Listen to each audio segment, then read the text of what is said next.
Weighing 325 pounds, Mark and his wife Sarah, who had lost friends due to heart attacks, faced concerns about Mark's health.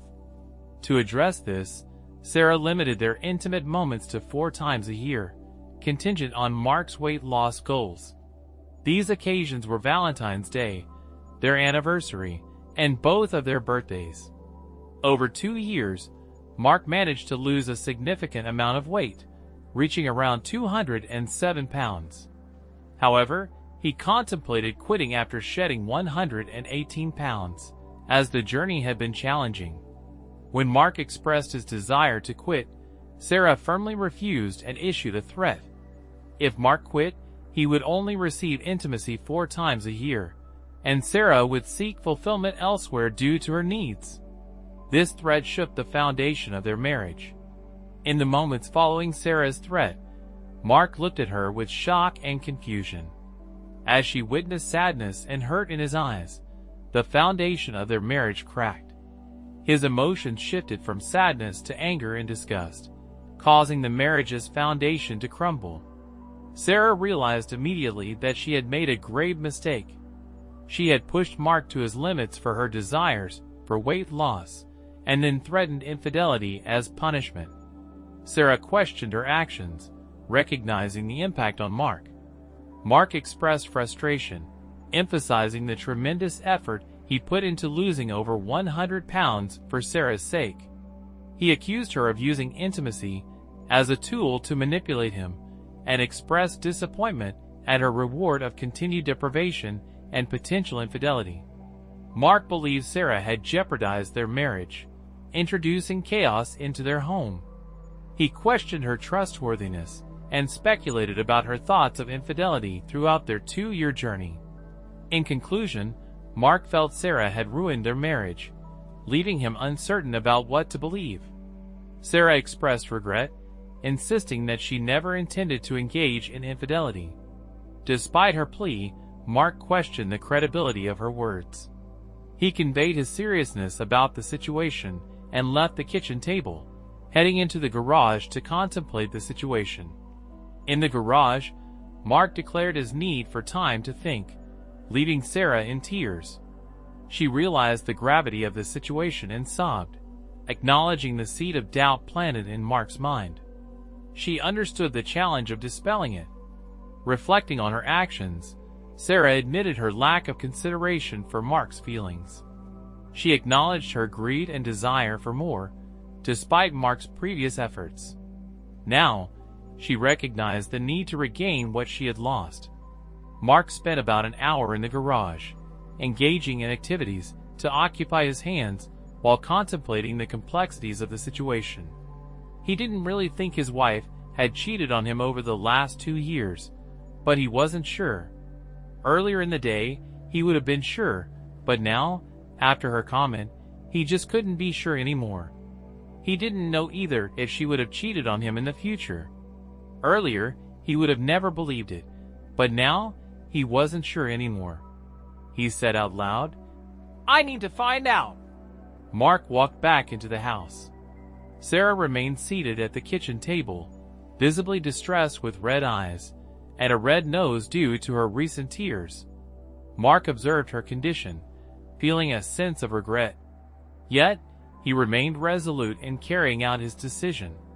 He communicated to Sarah his decision to abandon the diet, informing her that he would restrict their intimate moments to the previously agreed upon 4 times a year, or even none at all, leaving the choice to her discretion.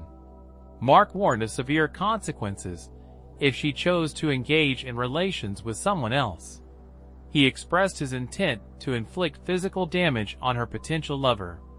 Mark sternly addressed Sarah, asserting that any infidelity on her part would lead to an immediate end of their relationship. He emphasized that he would not tolerate staying married to a cheater and labeled her as a promiscuous woman, indicating his lack of tolerance for unfaithfulness. He declared his mistrust and announced his intention to closely monitor her actions, cautioning her to be exceedingly careful. Concluding his message, Mark mentioned his departure for a while, indicating his absence for lunch but assuring his presence for dinner. he offered the option of ordering food if she didn't feel like cooking. Leaving the atmosphere charged with tension and uncertainty, Mark grabbed his car keys off the counter and walked out the back door into the garage. Moments later, Sarah heard the garage door open, and she heard Mark's car drive away. Sarah said out loud, "Oh my God, I can't believe this. How could I be so stupid?" She began sobbing again and just sat there, wishing she had kept her mouth shut. An hour or so later, she got up to go to the bathroom and then went and lay on her bed and cried some more. When Mark arrived home later that afternoon, he found her in the exact same position. Like many husbands who suspected their wives of cheating, Mark decided to do some detective work on his own. He thought the easiest way to start was to drive to the telephone providers and request a printout of call logs on their home phone and on his wife's cell phone. Both were in his name, so he knew he would not have any trouble getting the reports. The landline phone company told him he could have it electronically, and they were able to upload the call logs for the last 3 years onto a CD for him for a small fee. He gladly paid it and walked out of the office with everything he asked for. He requested 3 years because he wanted to be able to go back before he had started the diet to see if there had been any motivation for Sarah cutting him off in the first place. Next, he went to the cell phone company and requested identical data. They hesitated at first since it was his wife's cell phone number he wanted the data for. But Mark pointed out that it was a joint account with his name prominently on the records, so they had no reason to withhold any information he might request. They offered the data electronically as well, for a fee of $120. Mark thought it excessive, but probably worth the money, so he could more easily access the information. He did make a note, though, that perhaps he would rethink his cell phone provider in the future.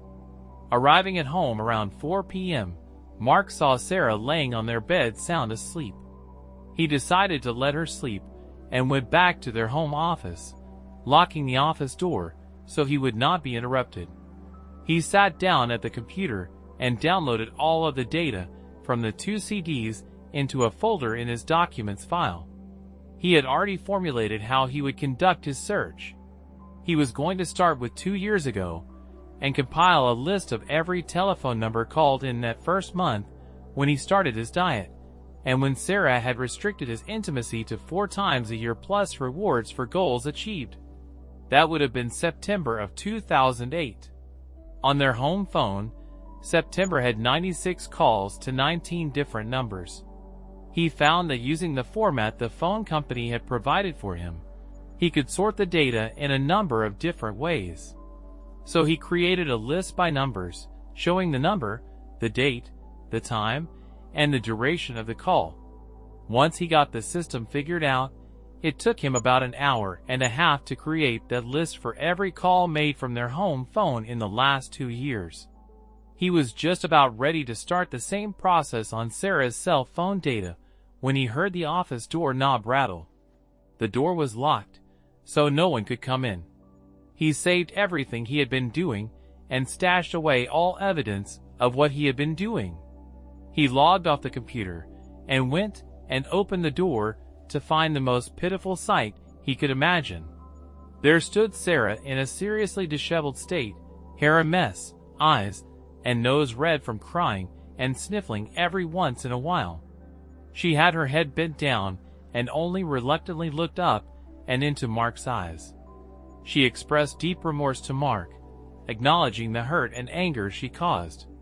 Sarah recognized her own selfish and cruel actions, admitting that she overstepped by interfering with his diet progress. She apologized sincerely, asking for forgiveness and acknowledging that the decision to continue the diet should have been solely his. Despite feeling the overwhelming influence of the situation, she pleaded with Mark to forgive her. Mark conveyed his forgiveness to Sarah, emphasizing that it was granted only based on the information available to him at the moment. He expressed his love for her and reminded her of the sacrifices he made during the 2-year struggle with his weight, including abstaining from intimacy, all done for her. However, he admitted that he reached a breaking point and could no longer continue. Mark addressed the current situation, describing it as a gorilla in the room that needed to be addressed. He stressed the importance of knowing definitively whether or not she had cheated on him, as the uncertainty would drive him crazy. Mark outlined the conditions for their relationship moving forward, stating that if she had not cheated in the past and did not plan to in the future, they could be okay. However, he made it clear that he needed assurance. He held Sarah accountable for creating the mess with her hasty comment and threat, expressing his disbelief at her lack of consideration for his feelings and the damage it caused to his trust in her. Mark highlighted the need for her to deal with the consequences until he felt confident in their relationship. Sarah was hoping he would just forgive her and forget what she had said, but that was not to be. She thought, "I suppose I deserved everything that was happening to me, but I hoped it could all go away." She nodded her head slowly and resigned agreement, turning and walking dejectedly back to the bedroom and closing the door behind her. She lay on her bed again, not sobbing but with tears streaking her face. Mark opened the bedroom door and asked Sarah if she wanted something to eat. Sarah said, "No, Mark, I am not hungry." Mark walked out to his car and drove off again to a place nearby called Grisham's. He and Sarah had gone there for drinks many times, and their food was excellent. He knew he could have a few beers and a greasy but delicious bacon cheeseburger. In the 2 years previous, he had not had more than 2 beers in a week's time and not 1 bacon cheeseburger. Tonight, he was going to give in and have what he wanted. He knew that he would never allow himself to get overweight like he had been before, but tonight, he was going to splurge and enjoy his dinner, even though his heart was breaking. When he got home, he went back to the office and began working on the call log from Sarah's cell phone. Because he already knew the drill, it was easier to finish the cell phone list, and he was done in half the time. After reviewing the 2 lists, Mark determined that over the course of 2 years, they had 3,482 calls made in total from a total of 45 different telephone numbers. He decided to sort the calls by telephone number and had some surprising results. There were almost 300 calls to his cell phone, about 200 calls to his parents' number, and a similar number of calls to Sarah's parents' number. There were close to that many to each of Sarah's sisters, and about half that number to his brother John. In addition, there was a scattering of calls to various friends whom Mark recognized the numbers, and a few to other numbers he didn't recognize. Going down the list, he discovered that there were over 200 calls to a number he didn't recognize and another 50+ calls to a second number he didn't recognize. Then he realized there were some calls, 30 or more, to additional numbers that were made over the course of 2 years. He assumed those might be hair salons, stores, churches, etc. None of those statistics bothered Mark much, so he just noted them and went back to the 2 major unrecognizable numbers. Being the type of guy Mark was, he decided to refine his research a little more and sorted the calls by day and time for those 2 numbers. The surprising results gave him the chills, and almost immediately, he was burning up with suspicion and anger. Every Wednesday at 11 a.m., Mark attended a staff meeting with his boss and other department heads at a local restaurant with meeting rooms. They convened in conference for an hour, took a 1-hour lunch break, and concluded their business by 2:30 p.m. or 3 p.m. consistently every week at 10:55 a.m.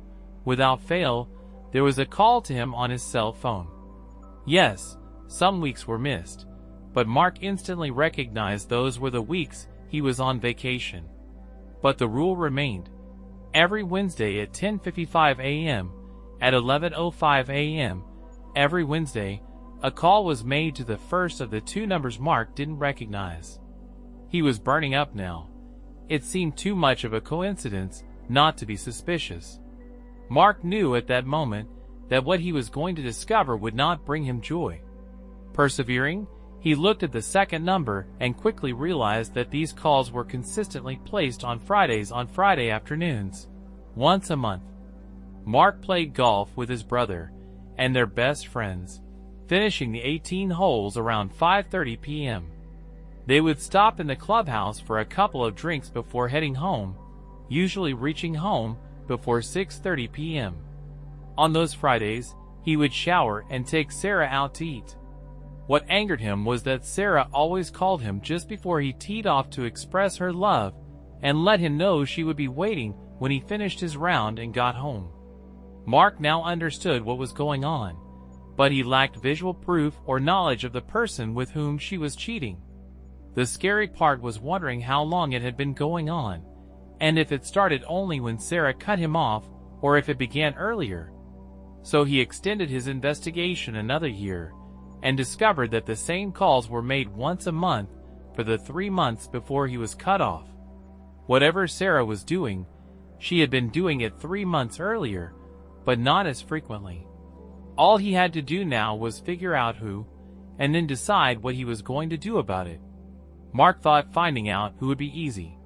He ran a reverse lookup on the first number and found it to be a cell phone number not listed. He ran the reverse lookup on the second number and discovered it was listed to a Tony Bali. Of course, Mark knew exactly who Tony B was. He was Mark's trainer at the gym. Sarah had initially found him for Mark, so Sarah was calling Tony on the Fridays when Mark golfed. Mark thought he noted the address in his call log spreadsheet and decided to go out again for a while. Upon returning to Grisham's, Mark had a couple more beers. When things quieted down after the dinner rush, he approached the rather attractive bartender, Brenda, seeking help. He briefly explained the situation and requested Brenda to determine if the first number belonged to Tony. He dialed the number and instructed Brenda to ask for Tony. If it was him, she should mention that a woman had given her the number as a potential trainer. If it was Tony, she should tell him that if he had openings, she would stop by the gym one of these days. Brenda, after taking the phone, inquired if the person on the other end was Tony. She explained that she was Jennifer, a woman he didn't know who had received Tony's name from someone at her hair salon. The suggestion was made during a conversation about getting in better shape. Jennifer provided some personal details, mentioning her age, 24, height, 5 feet 6 inches, and current weight around 130 pounds. Despite feeling a bit scrutinized over the phone, she acknowledged that she could improve her fitness and happiness by reaching a weight of around 115 pounds.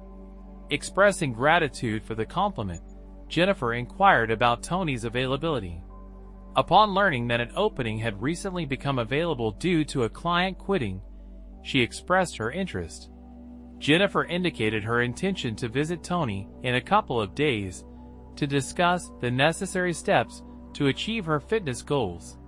She thanked Tony and concluded the conversation, looking forward to meeting him soon. Mark sat there in amazement at what Brenda just did. She verified that it was Tony from the gym and discovered that indeed he did flirt with women who used him as a trainer. She even verified that he had an opening because of a dropout. Mark thought the dropout had to be him. Damn, Sarah already called Tony to tell him what happened and to warn him to be ultra careful, he thought. The funny thing though, as he sat there feeling lower than dirt, was the humor in what Brenda had said. He didn't know or care how much she actually weighed. She was hot just like she was. She didn't need to lose an ounce anywhere. Mark smiled at her and told her she was too funny and that he thought she was perfect the way she was, so she'd better stay away from Tony. He said no one could have a more perfect body than you do, Brenda. Brenda responded to Mark's compliment with a beautiful smile, expressing gratitude and addressing him as a kind sir. She acknowledged Mark's attractiveness, describing him as a hunk and expressing confusion about why his wife would seek companionship elsewhere. Mark, reciprocating this smile, acknowledged Brenda's words. Mark admitted that 2 years ago, he might not have been considered a hunk, but he firmly stated that it didn't justify his wife's act of cheating. He thanked Brenda for her assistance both in gathering information about Tony and boosting his deflated ego. Mark expressed his appreciation and mentioned that he should head home. He thanked Brenda once more for her support and understanding. Mark went home, and because it was late, he just went to bed. As he crawled into bed, he looked across at Sarah and was hit with a feeling of loss and disappointment. He didn't think he had ever been this low in his life, but he was also certain that before it was all over, he would feel even worse. Sarah had awakened slightly when he crawled in and said, "I love you, Mark." Mark just grunted at that, and turned away from her and tried to sleep. Of course, he couldn't get to sleep right away, and just lay there thinking for quite a while. He was certain that he heard a sob or two from Sarah, but she obviously had calmed down somewhat. In the morning, Mark woke up to find Sarah spooned against him, her body pressing into his back. Sensing his arousal, she reached around and placed her hand on him, expressing remorse for her previous words and requesting intimacy. Mark, aware of his vulnerability, resisted the temptation, citing the need to get going that morning and the established boundaries. Mark reminded Sarah of the cutoff he had communicated earlier, emphasizing that such attempts should not be repeated. He left the bed, showered, and headed to work. Sarah, left alone, muttered to herself about deserving the consequences of her words and the accompanying emotional pain. Upon reaching work, Mark confided in his boss about the issues at home, briefly explaining the situation and receiving support.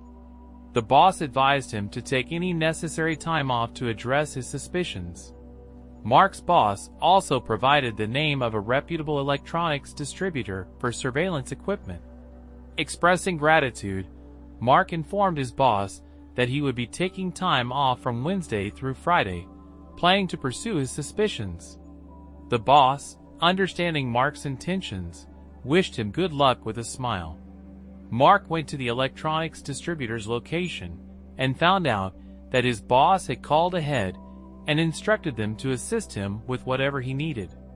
Visual evidence seemed challenging for him, but he felt recording was manageable. He acquired 3 top-of-the-line bugs with battery life sufficient to transmit many hours of activity to a receiver within a couple of city blocks. When the operator downloaded the data, Mark got home. A special dinner awaited him on the table. His favorite lasagna with garlic bread and sweet green peas. He thanked Sarah for the wonderful meal and excused himself to go and watch some television. Sarah cleaned up the kitchen and joined him in the TV room, being cautious not to push in too close. At bedtime, she headed to their bedroom, giving Mark the chance to plant one of the bugs inside their home phone, ensuring a complete record of every conversation on that phone. Both parties in the conversation would be heard. Though nervous about bugging Sarah's cell phone, he decided to proceed without worrying too much. It only took a few minutes, and he was done. Now he had a source of information from either phone. The challenging part Mark faced was planting a bug in Tony's phone. Mark already had bugs on Sarah's phones, but he considered the possibility that she might use a different phone, such as a pay phone, to communicate with Tony. To cover all bases, Mark decided to try bugging Tony's phone.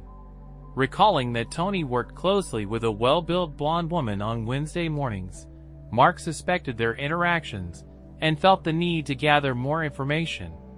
He planned to seize the opportunity when Tony was preoccupied with the blonde woman to discreetly install the bug. Mark envisioned Tony being so engrossed with the blonde woman that he wouldn't notice Mark's actions. He went to the gym and saw Tony's phone sitting on his towel about 10:50 a.m. from where Tony was with the blonde. It would be risky to get the phone, but he thought, "What the hell do I have to lose?" He snuck in, slipped the phone into his pocket, backed out of the gym, and went into the men's room. There, he easily inserted the bug into Tony's phone. The tricky part would be getting the phone back on the towel. When he returned to the gym, he could see that Tony was wrapping it up with the blonde. He knew he would never make it to the towel and back without being spotted. "Damn," he thought. "How am I going to do this?" After a few seconds, he decided to try to slide the phone across the floor to the towel, hoping to get it close enough so Tony wouldn't be suspicious. It involved some risk, but he went ahead and slid the phone.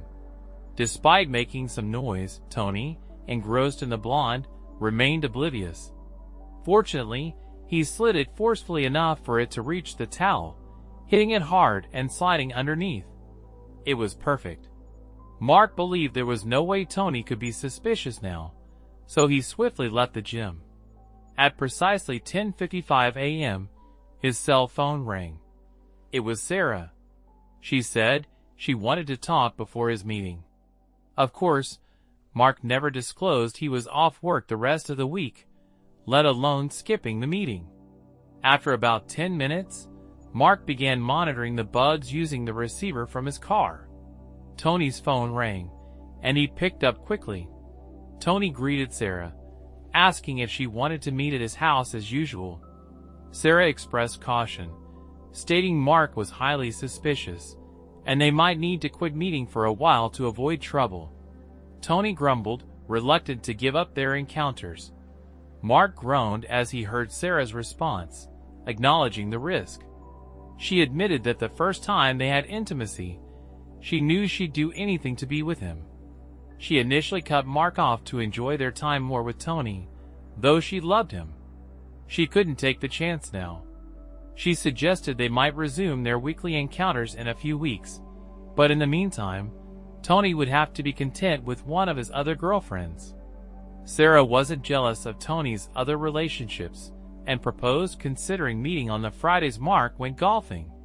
She needed time to think about it and promised to let Tony know if it could work out. Mark had suffered enough. Making him sick and angry, he was determined to get revenge. Having endured Tony's advances even before he started the diet, she had used the diet as an excuse to enhance her encounters with Tony for the past 2.5 years. Sarah had been meeting with Tony every Wednesday and on the monthly golfing Fridays, totaling over 100 encounters. Mark questioned how she could claim to love him while engaging in such behavior and speculated about the possibility of other involvements. Regardless, Tony's involvement alone was enough for Mark to decide on revenge against both of them. Over the next 2 days, Mark devised plans, established contacts, and ensured favorable conditions for the weekend. Monitoring phone taps, Mark discovered that Sarah had arranged a beautician appointment for Friday morning. In a conversation on Thursday with her beautician, Janine, Sarah explained her desire for a new and sexy hairstyle to distract Mark from suspicions of infidelity. She mentioned the intention to purchase provocative lingerie to further divert his attention. When asked about Tony, Sarah admitted she might temporarily reduce their encounters, but laughed it off, suggesting it wasn't a permanent decision. Despite the laughter, Mark felt devastated by the revelations. Yet, his anger began to drive him, burying the hurt deep inside. Tony initiated contact on Friday, proposing an immediate rendezvous with Sarah. She expressed her intense desire, but conveyed her reluctance due to the risk involved, asking for patience until Mark's suspicion subsided. With each conversation, Mark's heartbreak deepened, struggling to comprehend any love in their relationship. He perceived Sarah's actions as purely selfish, devoid of concern or respect for him. Mark pondered where things had gone wrong but remained determined to carry out his revenge. On Saturday, after lunch, the doorbell rang, and Sarah opened it to find Brenda, who introduced herself as a friend of Mark's. Brenda mentioned Mark's approval for her to spend time by the pool. Sarah, taken aback, agreed to show her to the pool. However, Brenda noticed Sarah's lack of a smile, and a subtle smile appeared on her face. Shortly after, Sally and Linda arrived, both informing Sarah that Mark had invited them to use the pool. They shared their connections with Mark, Sally having worked with him for years and Linda having served them at Grisham's. Sarah, confronted with the presence of 3 attractive women, began to feel uneasy, contemplating various possibilities. The 3 women settled on chaise lounge chairs, applying suntan lotion to themselves. It didn't take them long to agree to apply sunscreen to each other to ensure they didn't miss any spots. Once they were thoroughly coated, they lay on the loungers and began soaking in the sun. Shortly afterward, they decided an all-over tan would be better. Each woman tied the strings on their bikini tops and dropped them on the towel beside the lounger. Sarah was upset and wanted to ask them to leave, but since Mark had invited them, she had to tread lightly, knowing she was already on thin ice with him. At 3:30 p.m., Brenda approached Sarah and took a seat, revealing that she worked as a bartender at Grisham's. She disclosed that on the night Sarah issued the ultimatum, Mark had stopped by for a few drinks and shared all the details about their situation. Sarah appeared startled, and Brenda expressed her belief that Sarah had made a significant mistake. Continuing, Brenda informed Sarah that Mark was now suspicious and actively investigating their situation. She conveyed Mark's warning to Sarah, stating that if he discovered past or future infidelity, he intended to be intimate with Brenda, Sally, and Linda for each instance of cheating. Sarah, shocked, attempted to respond, but Brenda interjected, adding that Mark also planned to question Sarah. If she lied, he would be intimate with one of them for each lie. Brenda hinted that they found Mark attractive and were open to being intimate with him. Brenda, already aware of Sarah's past infidelity, anticipated Mark's intimate involvement with her. She also anticipated that Sarah, in an attempt to conceal her actions, would likely lie, leading to a busy time for Mark satisfying the 3 women. Sally joined Brenda and took a seat, sharing that she had known Mark for several years and always found him handsome and sweet, despite his weight gain. She believed he remained the same sweet guy she had known. Sally admitted to having a crush on him, which had only intensified since he'd lost the excess weight. She acknowledged the troubles between Sarah and Mark and expressed her willingness to pursue a relationship with Mark, stating that he could have her anytime he wanted. Linda also chimed in, expressing that she had been observing Sarah and Mark for a couple of years. She noticed the love Mark showed for Sarah and made it clear that she had her eye on them. Linda's statement suggested her interest in Mark and her observation of their relationship dynamic. Linda acknowledged Mark's kindness and consideration towards Sarah, expressing admiration for their relationship. She mentioned feeling fortunate to witness such a loving connection and admitted to fantasizing about being in Sarah's position. Linda acknowledged Mark's remarkable weight loss of 118 pounds to make Sarah happy and his transformation into a hunk. She conveyed her admiration for him and expressed a desire to have a man like him in her life. At precisely 4 p.m., as planned, Mark walked out onto the pool deck, observing the presence of Sarah and the 3 women. He greeted Sarah and commented on the women's improved tans.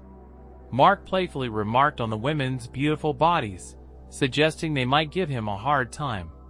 He encouraged Sarah to join in the playful banter and jokingly asked why she hadn't removed her top. Sarah, upset by the afternoon's events, reluctantly complied. Mark then posed 2 questions to Sarah, emphasizing the need for honest answers. He inquired if at any point during their marriage she had cheated on him. Sarah firmly denied any infidelity. Mark pressed further, specifically mentioning Tony from the gym. Sarah maintained her denial, expressing confusion about where such an idea originated. Mark continued to question Sarah about her involvement with Tony, mentioning their regular Wednesday meetings and Friday afternoons when he played golf. Despite Mark's detailed knowledge of her affair, Sarah, shocked, stuck to her denial, hoping he lacked concrete evidence. Each of the women present, Brenda, Sally, and Linda, sat with satisfied grins, anticipating the unfolding revelation. Mark proceeded to expose the evidence he had gathered, including phone logs from both the landline and Sarah's cell phone. He described the pattern of calls, pointing out the regularity of her contact with Tony. Mark even had Brenda call the number, confirming it belonged to Tony. Although Mark didn't possess pictures of Sarah and Tony together, he expressed his conviction that the weekly calls were not innocent.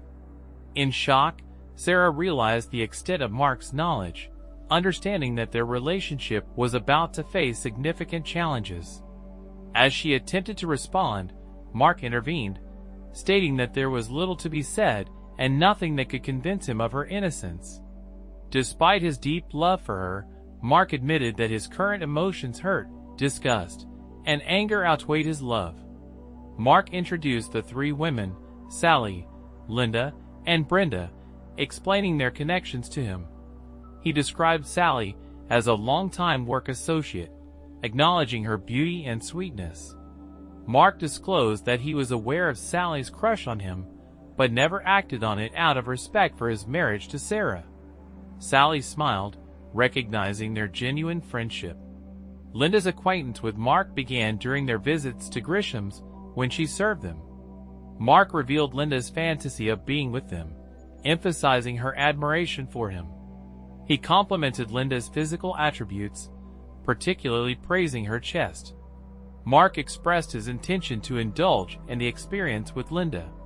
Brenda, the newest acquaintance, was introduced as a seasoned bartender who showed empathy and compassion during a conversation about Mark's distress at Grisham's.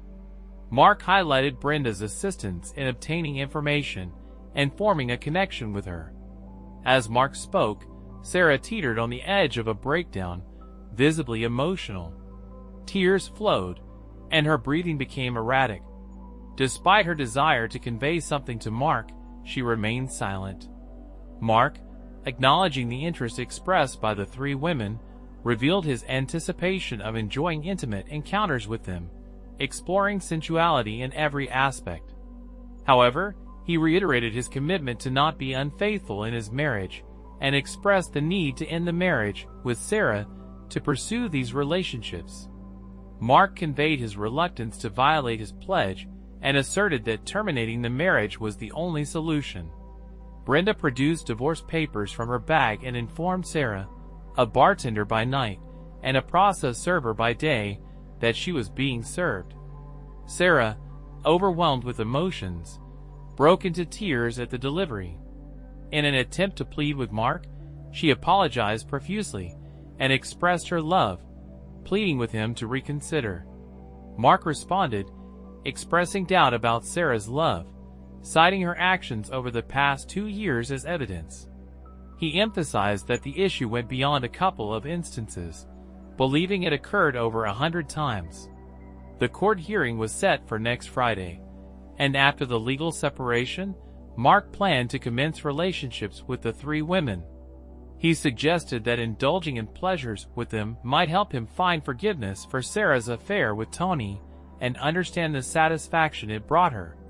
Mark expressed the hope that a lasting connection with the new relationships could provide the love and support he had believed he had with Sarah. Mark informed the three women that it was time for them to leave, assuring them that he would be in touch individually. He then went into the house to gather a few belongings, preparing for a stay at a hotel until Friday, when either he or Sarah would officially move out. Unable to form coherent thoughts, Sarah remained seated by the pool, now crying softly.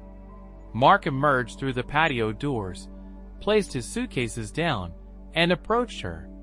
Sarah wasn't sure what more he had to say, but it quickly became evident. Mark reminded her of the consequences he had forewarned for her lover. As it turned out, when she supposedly canceled on Tony the previous day, he pursued a relationship with a well-endowed blonde coworker he warmed up with every Wednesday morning from 9:30 a.m. to 10:30 a.m., his prelude before their rendezvous. It seems Brenda, Sally, and Linda will have a similar effect on Mark, hoping it transforms him into a lover for them. By the way, The blonde was Gina Margarella. Gino Margarella, her husband, took offense to Tony's involvement with his wife and, along with a couple of his associates, subjected Tony to a severe beating. Tony's face is now a mess, with a few remaining teeth and some broken ribs. Gino even allowed Mark the privilege of delivering a significant blow to Tony's groin. The outcome? It's doubtful Tony will produce any more hot seed, and there's skepticism about his ability to engage in lovemaking activities again. Mark, of course, will deny any involvement in Tony's fate. Moreover, Friday being his golf day, conveniently provides Mark with an alibi through his brother and friends. Wishing Sarah a great life, Mark informed her they would meet in court the following Friday.